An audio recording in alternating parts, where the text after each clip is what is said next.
I woke up at 2 a.m. to the sound of someone whispering. It sounded like my husband and daughter talking. Curious about what they were discussing, I pretended to be asleep and listened in. We'll put this in Mom's breakfast tomorrow. It's medicine to make her feel better. Really? Will it make Mom feel better? Of course. I was shocked to hear their conversation. What on earth was my husband thinking?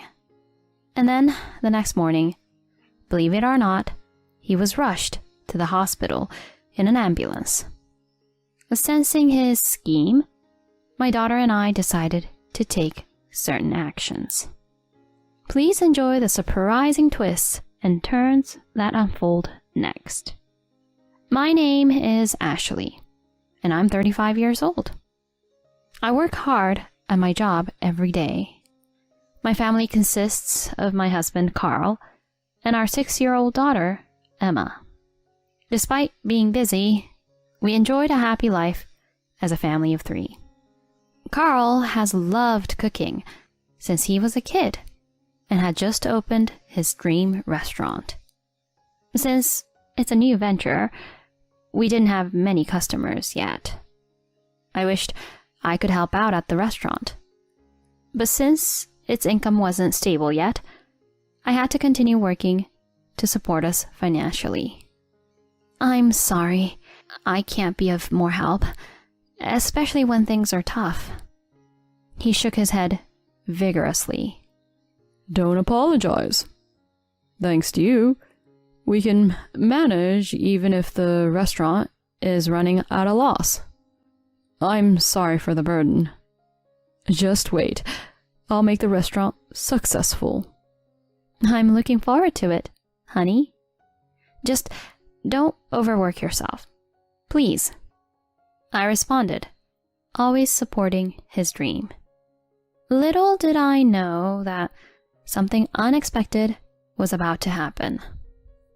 It had been over 2 years since Carl started the restaurant, but the business wasn't really taking off. Perhaps that's why he began spending more time there and hardly ever came home.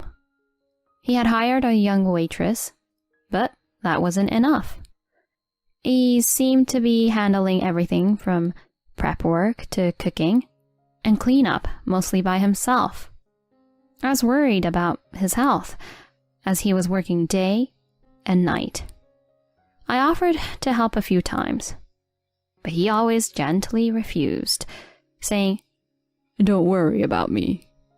Our daughter Emma also seemed sad, missing her dad. I didn't want him to overexert himself, but if he said he didn't need help, there was nothing I could do. I was also worried about Emma. It's common for parents to worry that their child might be falling behind others in development. But my concern was the opposite. Emma was exceptionally smart, without any bias from me. She started talking normally at 1, mastered the alphabet at 3, read picture books by herself, and could nearly write sentences at 4. By 5, she was using my computer and smartphone. And at 6, she started reading foreign languages and looking up meanings on her own. To my husband, who rarely saw her, she just seemed like a normal child, unaware of her abilities. But I worried that her intelligence might be used for something bad. That's why I had told her not to show off her smarts too much outside. I thought about discussing her with Carl, but decided against it, not wanting to bother him in his busy state. This decision would later prove to be the right one. One day, my office unexpectedly closed due to a minor fire in another company on a different floor of our building. The sprinklers went off, soaking everything. Water even started leaking into our office. We had to move important documents and cover computers, resulting in a big commotion. Apparently, the fire was caused by a forgotten cigarette by an employee upstairs.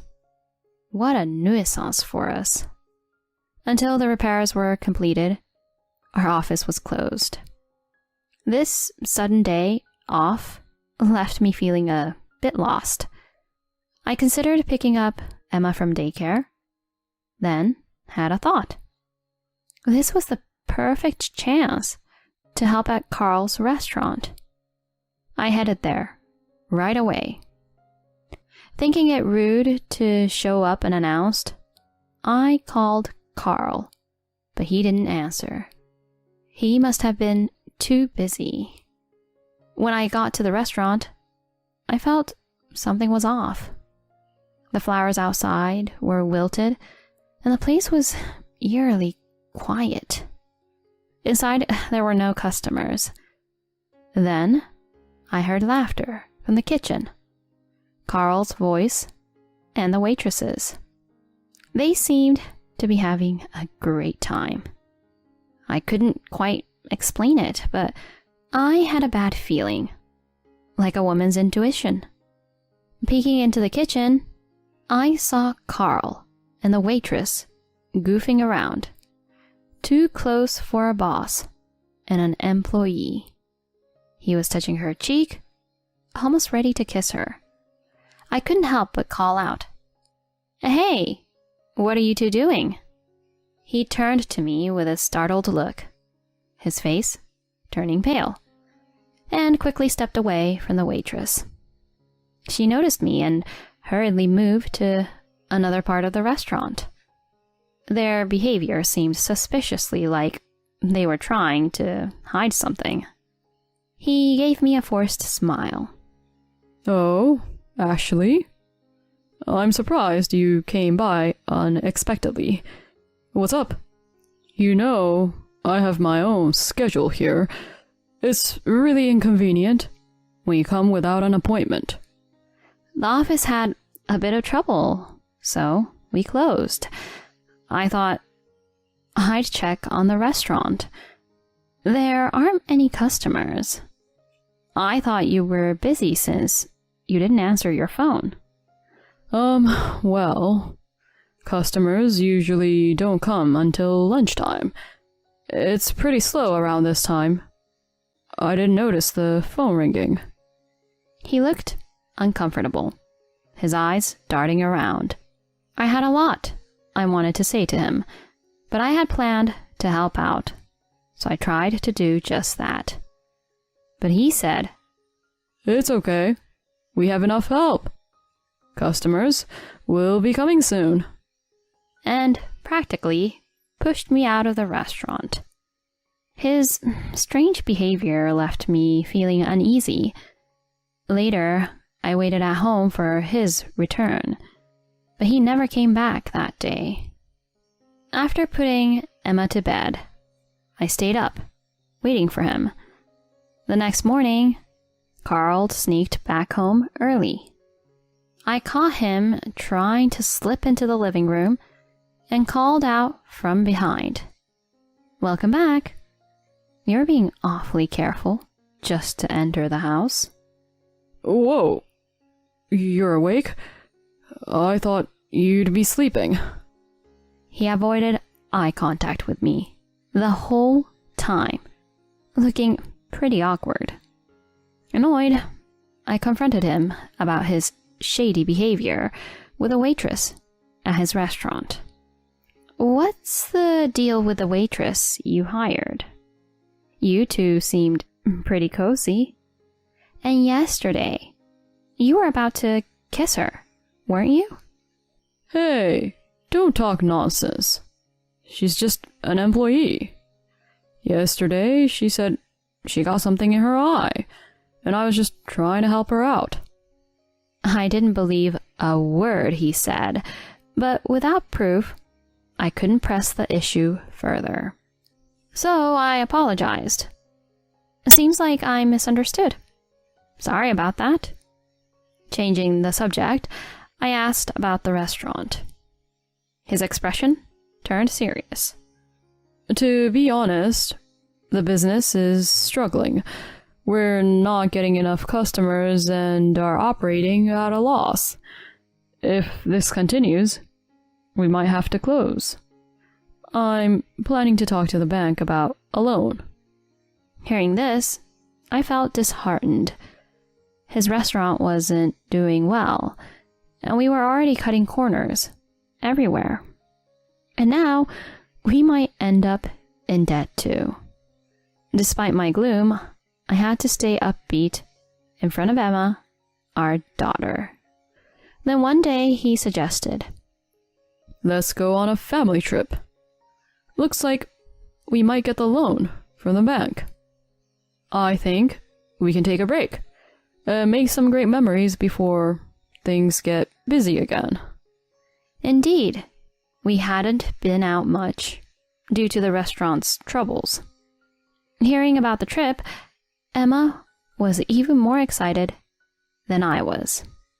Thinking it'd be a nice break, I agreed to the trip. Our relationship had been strained lately, so maybe this could mend things. So, we set off on a 2-night, 3-day family trip. The first day at the amusement park was fun. Emma was happy. Carl was smiling. And even I managed to enjoy myself, putting aside my troubled thoughts. After a full day at the park, we stayed at a nearby hotel. It was spacious, and the dinner was lavish. Relaxed, I fell asleep, talking to Emma about what we should do the next day. At 2 a.m., I suddenly woke up to Carl and Emma whispering. Curious about what they were discussing, I pretended to be asleep and listened in.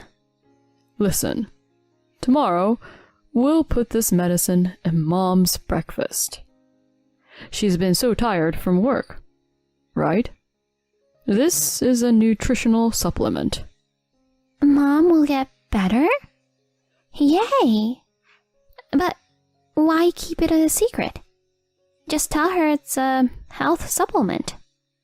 This medicine needs to be taken in large amounts. She wouldn't like that, so it's kind of a surprise. She'll be happier if it seems like a gift from you. Once she's better, we'll tell her it's a health supplement. Their suspicious conversation made me tense. Any health supplement that needs to be hidden doesn't sound legitimate. What was he planning? Pretending to sleep, I heard his snores. Then Emma whispered, Mom, you're awake, right? Confused, I sat up. She handed me something. I want you to see this. Through her, I learned about his scheme. He had betrayed us. That jerk. The next morning, we began eating the fancy breakfast prepared in our room. Despite its delicious appearance, I couldn't taste much due to my nerves. Emma happily munched on her bread, exclaiming, This is so good. Carl smirked as he watched me eat. What's up? I asked. He just smiled, saying, Nothing. He probably thought his plan was working. Just you wait. About 15 minutes later, he suddenly started suffering. He foamed at the mouth, writhing on the floor, scratching his chest. He collapsed. I called for help, saying, My husband has collapsed. An ambulance rushed him to the hospital, where a stomach wash saved him. The doctor said he had ingested a certain drug, meant for animals, not humans. The doctor wondered where he had gotten it. Later, in his hospital room, Carl looked utterly confused. Ashley, aren't you feeling sick or nauseous? No, I'm perfectly fine. How can that be? Emma, what happened to our agreement? Carl, now desperate, confronted Emma. He couldn't even bother coming up with excuses in his state. She smiled sweetly and said, Mom's full of energy, so she didn't need the supplement. I put it in your food instead. But you lied, Dad. Instead of getting better, you ended up here. What? He was shocked. She knew from the start that the supplement wasn't really for nutrition. I managed to figure out that the pills weren't for humans, but I didn't know exactly what they were. On a hunch, I slipped them into Carl's food. And Dad, you were lying to me and Mom. I checked your phone while you were sleeping and found lots of pictures of you with some woman I don't know.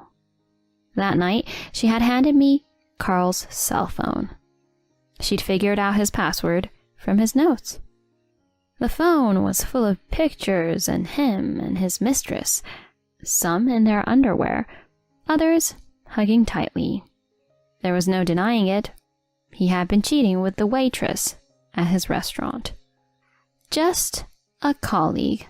Huh. To make matters worse, he had been discussing with his mistress over email about how to get rid of me and cash in on my life insurance. Emma knew all about it. He stared at her in disbelief. How could a 6-year-old child like you do all this? Carl, having been away from home for so long, didn't realize how smart she was. He thought tricking her and poisoning me would be a piece of cake. Poor you, not knowing your own child's intelligence. Can you explain what this is all about, right here in front of us? I demanded, glaring at him. He turned pale and started mumbling an explanation. I had no choice. I was drowning in debt. He'd been lying to me. His restaurant had been deserted, not just during lunchtime, but always. The debt kept piling up, and in desperation, he planned to poison me and pay off everything with a life insurance. What a bold plan. You'd think it was something out of a movie or a TV show. If I had died, wouldn't the police investigation have easily uncovered the truth? Or was he so blinded by money that he couldn't even think that far ahead? As I sighed, he suddenly trembled. In a fawning voice, he pleaded, I was wrong. When I'm discharged, I'll work hard and break things off with her. I got persuaded by her to do such a stupid thing, but I've realized you're the only one for me, Ashley. I was disgusted by his self-centered words. Persuaded by her? Did he really think we could start over after trying to harm me? My voice grew harsh. Don't be ridiculous. Of course we're getting divorced. I'm claiming alimony and child support. And I'm reporting this to the police. He went pale. He began to kneel on his hospital bed. Please, spare me that. If the police get involved, my restaurant is done for. After all the support you've given. Are you going to ruin it now? And Emma will grow up with a single parent. Is that what you want? That was the last straw for me. He made it sound like what he had done wasn't a big deal. And he had the nerve to use Emma to convince me. Shut up. Do you think you have the right to say that after betraying me, cheating with a waitress, and trying to poison me? You're an idiot. But that's because... The worst part is that you lied to Emma and tried to make her an accomplice in a crime. Deceiving your own daughter? You don't deserve to be her father. Stay away from me and her forever. With that, Emma and I left the hospital room, ignoring Carl's desperate calls from behind. Afterward, we divorced. Carl and his mistress were arrested and became ex-convicts. I claimed alimony and child support from him. Selling his restaurant wasn't enough to cover it, and he ended up in debt again. Released from police custody, he was disowned by his parents. His mistress managed to pay off her debts by borrowing from her family, but she was also disowned. Carl and his mistress soon split up. From what I hear, they both lead miserable lives now. Let them suffer and learn their lesson. As for me, I've returned to my parents' home with Emma, living peaceful days. Emma, being so intelligent, might face more challenges than other kids, but I'll be there for her, supporting and watching her grow.